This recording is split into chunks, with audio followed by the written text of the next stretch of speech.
Hey there, amigos. Tio here. Today I'm going to do something different. I'm going to take you guys along on the daily stuff I do. Scheduling is the most challenging thing that I have to deal with. I normally try to keep at least two so I don't get them backed up and get everybody angry at me. So I plan it out for the week like that. I have two planned for today. I'm at the first one, and then I'm going to try to record it. I wish I'd have been recording Friday. A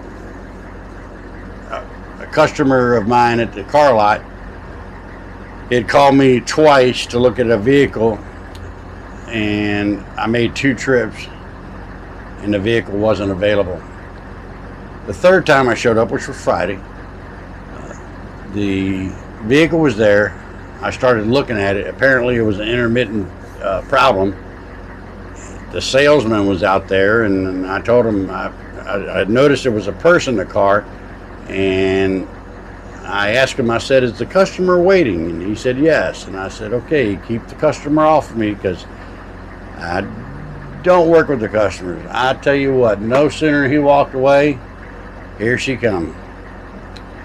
And I wish I would have recorded that, because I was in the process of running the codes, getting the codes from the vehicle, because they said it was the lights were flashing. They weren't indicating what lights or anything, so I just ran the codes first. But as the person walked over, I'm trying to keep quiet so I don't say nothing, because normally I'm talking out loud when I'm working anyway. Which, if these videos work out, you'll see that. But anyway, she's telling me what her friends have told her and what she's seen online, saying that she needs an alternator. And my response was, I don't know, I just got here, and that very well may be. I really don't know the situation, because all I'm told is the lights are flashing. So I don't know what you mean by flashing. And she goes, going on and off. And I said, I understand that, but I don't know which lights. Are you referring to the dash lights, the headlights, what? And it steadily went downhill from there. So, and she's telling me what she thinks I see, and I told her, I said, there are a couple little things in here not pertaining to flashing lights, which between us, it was a temperature sensor, engine coolant temperature sensor, and tire TPMS codes. That was all I was seeing at the moment. And so she walked away, and I didn't tell her what it was. I just said, there's a couple little things not related to what you're talking about. But then she came back with the salesman, and I guess she had a lot of problems with that car. And then she was saying, well, even he says I need an alternator. And I said, no, I did not say that. Anyway, it went downhill from there, and I really wish I'd had it on camera. But that's what I'm going to do. I'm going to record stuff from now on and edit it out. Most of the shops don't want to be on the camera. That's why I haven't been doing it. So I'm just going to record anyway and edit out. We'll see where we go from there. I know I'm rambling a bit. I need to get started over here and get that key done. But yeah. So anyway, that car still is not done. I'm waiting for the owner of the business to contact me and see what he wants, because I said, if it's intermittent, leave it, and I'll find your problem. Just, it seriously has to be left so I can look at it. But we'll see. Anyway, let's get started on the first one. I'll be back. All right, first stop of the day. This is an 05 Nissan Quest, and my locksmith buddy he tried to program the key for it and said he couldn't get into where it asked for the pin. So what I'm going to try to do, switches on. He said he wrote down the pin numbers down here, and I'm going to try to go into it and see if it'll take it for me. I actually was here yesterday, and it was a no start, and I saw the security thing up there. So I told the guy, the shop owner here, to call my buddy and let him make keys for it. So can't program it to it supposedly because it won't accept the pin numbers. I don't know, but I'm gonna try it anyway. It may work, who knows. Takes a while.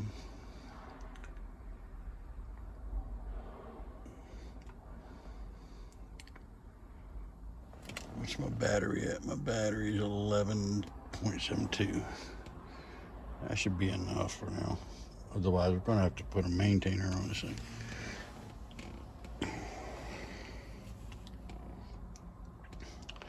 Yeah, now that I've been working with the locksmith, anything involving keys, I just turn it over to him. Because he sends me enough work for other stuff. He don't get into the electronics of it.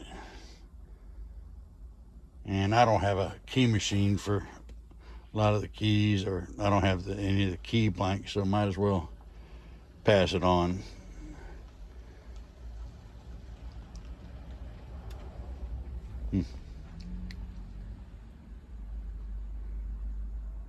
Well, if this goes much longer, I'm going to have to edit this out of the video. Just trying to show how long it really takes. All right. Key registration models with ignition key. I think it was this here. Register, clear key. Yeah, there you go. That's where it asks for the pin. There you go. And then here, let's see. All right. Next. Enter. Next.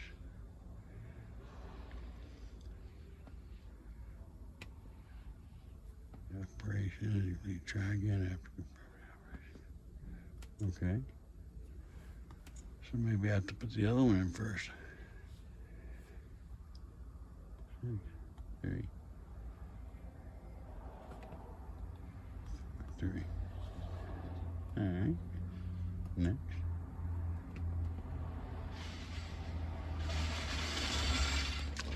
Huh, that's weird. All right. Try this. What is this? 5523. 5523. Enter. Next.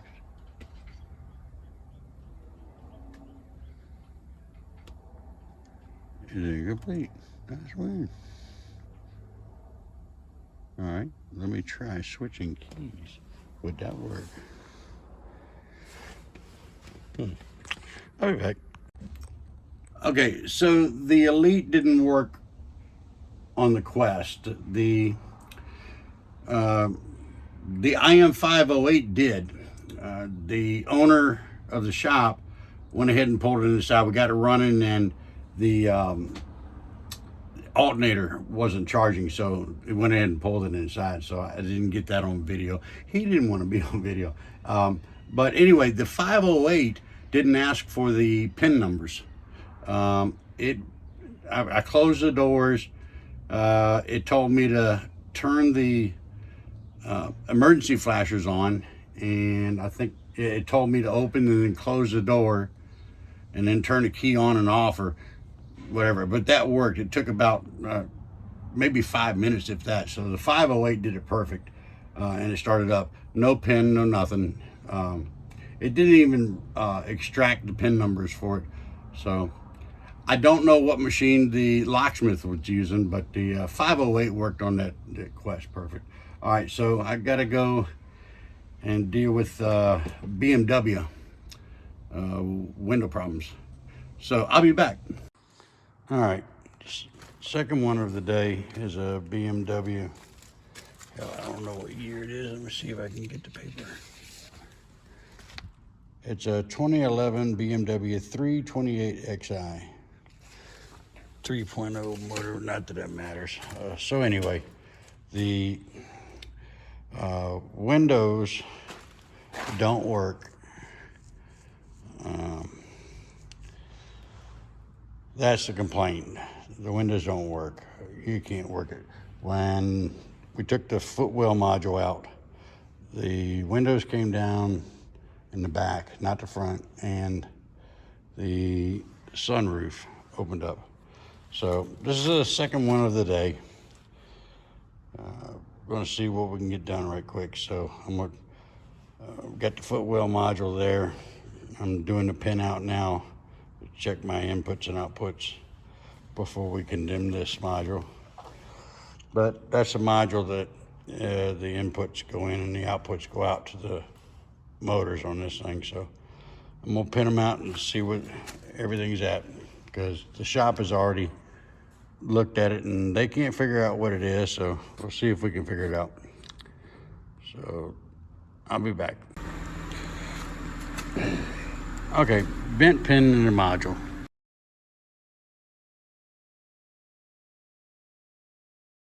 So the windows work fine. Front windows didn't work at all. The rear windows rolled down on their own when they took the module out. They said the windows rolled down and the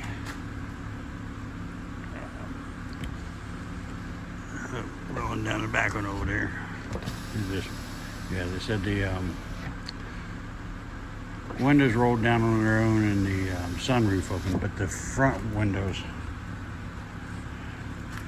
they didn't. All right, so let's check that sunroof now. Ooh, tight squeeze. How do you work this thing? There we go.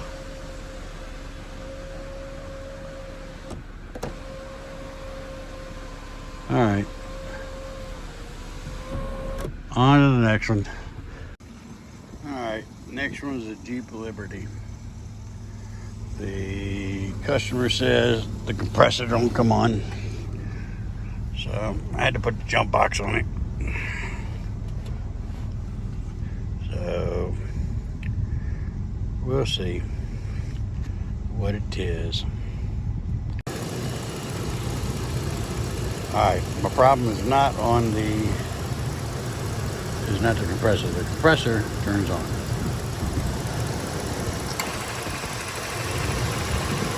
So I'm not getting control to it. So let's go there next. AC switch is on. Now it's off.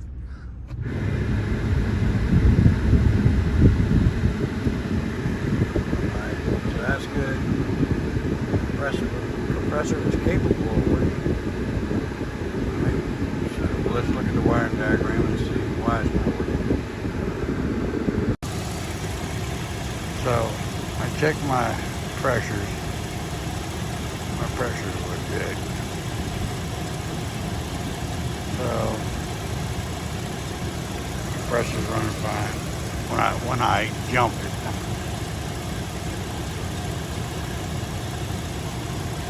Now, I don't know. It's getting cold inside, but we're gonna see. Oh yeah, it's blowing cold.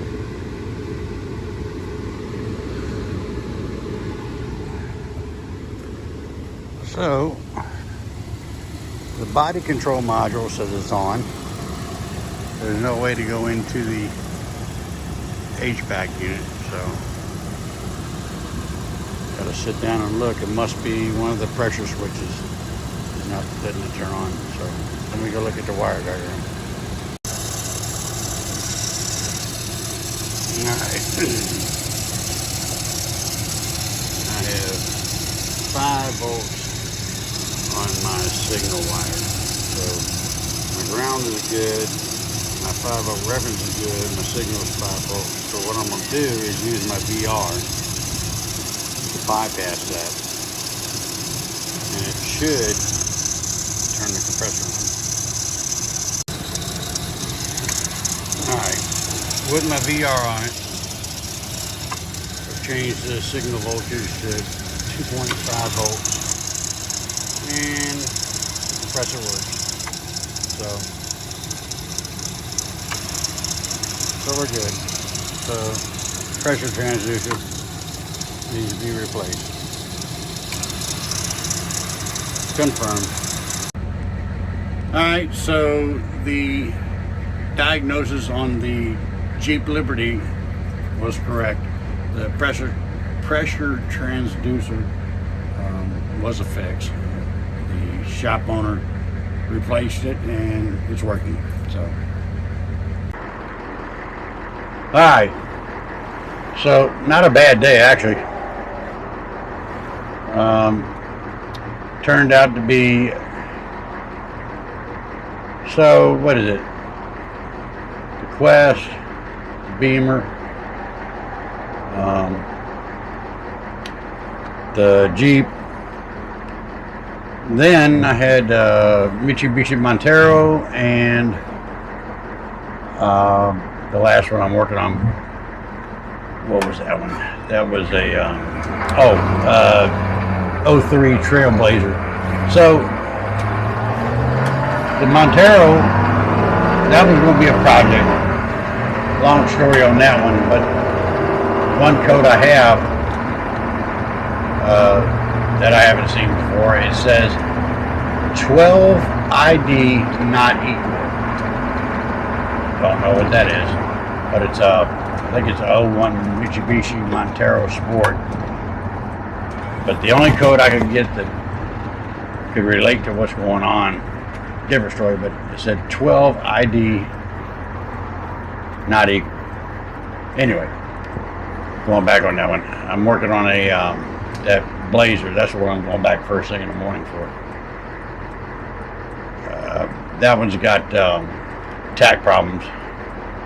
I think the aftermarket security system they put into it, they replaced the throttle body twice on it, and the throttle body, when I pin it out, it reads fine, just like it's supposed to.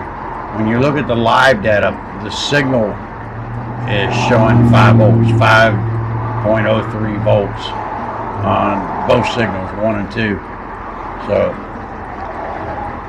that's strange. I don't know what's causing, but before I even touched anything, as I approached the car, I could hear something clicking, and the whole time that I was dealing with this car, there's some kind of security system that's causing the lights to flash and all kinds of gizmos.